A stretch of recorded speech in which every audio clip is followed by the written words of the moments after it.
Bienvenidos al análisis económico de hoy, martes 30 de junio, en Geopolítica Diaria. Arrancamos con un dato que ha caído esta misma madrugada y que dice mucho sobre hacia dónde camina el dinero del mundo a largo plazo. Una encuesta del Foro Oficial de Instituciones Monetarias y Financieras, un centro de análisis con sede en Londres que sondea regularmente a la gran banca central global, revela que por primera vez desde que existe este estudio, más bancos centrales planean reducir sus reservas en dólares que aumentarlas durante la próxima década. Hablamos de 90 instituciones, entre bancos centrales, fondos de pensiones públicos y fondos soberanos, que gestionan en conjunto unos 10 billones de dólares. El motivo que citan es el riesgo político asociado a la divisa estadounidense. A cambio, ese dinero está mirando hacia el oro, que ya es propiedad del 82% de los bancos centrales del planeta, y también hacia divisas alternativas como la libra esterlina, la corona noruega o el dólar neozelandés. Y sin embargo, en el muy corto plazo, el dólar sigue fuerte, y el oro hoy mismo cae. El metal cotiza esta sesión por debajo de los $4.000 la onza, con un retroceso superior al 11% en lo que va de junio y cercano al 14% en el conjunto del trimestre, uno de los descensos trimestrales más pronunciados que se recuerdan en más de una década.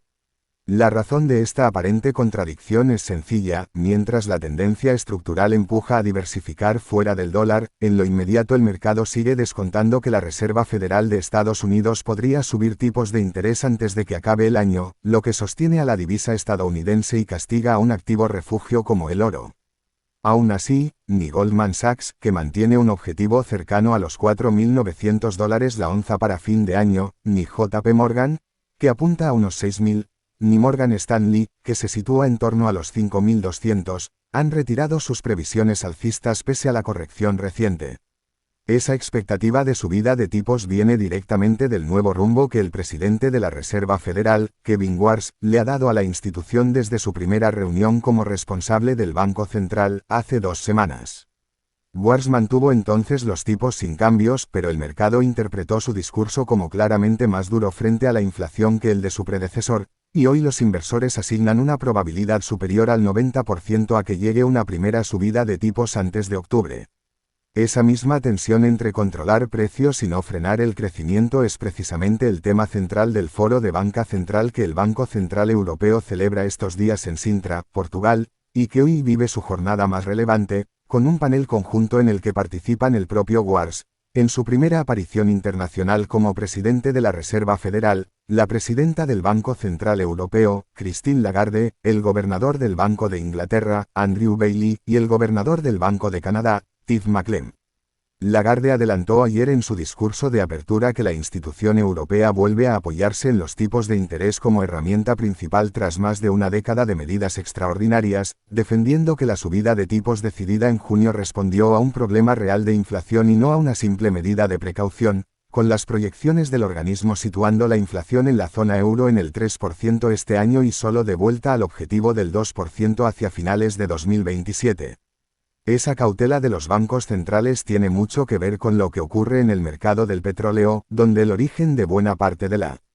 presión inflacionaria de los últimos meses sigue sin resolverse. El barril de petróleo Brent cotiza hoy en torno a los $72 con un retroceso cercano al 1%, mientras el petróleo West Texas Intermediate, el crudo de referencia en Estados Unidos, ronda los $70. Ambos se encaminan a cerrar el mes con una caída superior al 19% y el trimestre con su mayor descenso desde la pandemia de coronavirus en 2020, según los datos de mercado. El movimiento responde a la expectativa de que Estados Unidos e Irán puedan reunirse hoy en Doha para avanzar en una salida negociada al conflicto que mantiene tensionado el estrecho de Hormuz desde hace meses. Pero la cautela está justificada. La Cancillería iraní ha acusado a Washington de violar el alto el fuego vigente desde mediados de junio tras un intercambio de ataques durante el fin de semana, y un portavoz del Ministerio de Asuntos Exteriores iraní aseguró que no hay reuniones de negociación previstas con la parte estadounidense en los próximos días, incluso cuando una delegación encabezada por enviados de la Casa Blanca ya se dirige a la región. Esta inestabilidad energética es la que ha empujado la inflación general en Estados Unidos a su nivel más alto en más de 3 años en las últimas semanas, y explica buena parte del tono más duro que han adoptado tanto Warsh como Lagarde. Mientras el mercado energético depende del desenlace en Oriente Medio, en Asia la atención de hoy se centra en China, donde la Oficina Nacional de Estadísticas publicó esta madrugada que el índice de gestores de compras del sector manufacturero, un indicador que mide si los directivos de las fábricas perciben que su actividad mejora o empeora, subió hasta 50,3 puntos en junio, frente a los 50 del mes anterior, superando lo esperado por el mercado y marcando el tercer mes consecutivo de expansión. El impulso vino casi exclusivamente de las exportaciones de manufactura de alta tecnología ligadas a la inteligencia artificial, cuyo subíndice se disparó hasta 53,5 puntos, mientras la demanda interna y el empleo siguen débiles. Un responsable de la oficina estadística calificó el dato como un signo de que el clima económico se está calentando, pero analistas de Capital Economics matizaron que la recuperación china depende casi por completo de las exportaciones tecnológicas y podría perder fuerza si se enfría la inversión global en inteligencia artificial o si la actual tregua en Oriente Medio reduce los pedidos anticipados que las empresas extranjeras han estado haciendo por precaución. Esa misma narrativa de inteligencia artificial dominó ayer Wall Street, donde el Dow Jones cerró por primera vez en su historia por encima de los 52.000 puntos, impulsado por el debut de Alphabet como nuevo integrante del índice en sustitución de Verizon, mientras el Nasdaq avanzó más de un 2% y el S&P 500 sumó cerca de un 1,2%. Hoy la sesión cotiza con tono mixto, en parte por los ajustes de carteras propios del cierre de trimestre y de semestre que suelen generar volatilidad en los valores tecnológicos en estas fechas. Entre las noticias corporativas, Comcast anunció que separará sus negocios de medios y tecnología en dos compañías cotizadas independientes en torno a un año. Rocket Lab completó la compra del operador de satélites Iridium por $8.000 millones, la mayor operación del sector espacial comercial este año, y Nasdaq confirmó que incorporará a SpaceX a su índice Nasdaq 100 la próxima semana. En el lado negativo, la firma de servicios tecnológicos Concentrix se desplomó alrededor de un 22% tras fallar en sus resultados del segundo trimestre y advertir de un año más débil de lo previsto. En Europa, la sesión de ayer dejó movimientos corporativos relevantes, con la firma de capital privado Bridgepoint disparándose más de un 16% tras acordar la compra de Kayne Anderson Real Estate, mientras Deutsche Telekom cayó por temores a que SpaceX irrumpa en el negocio de telefonía móvil.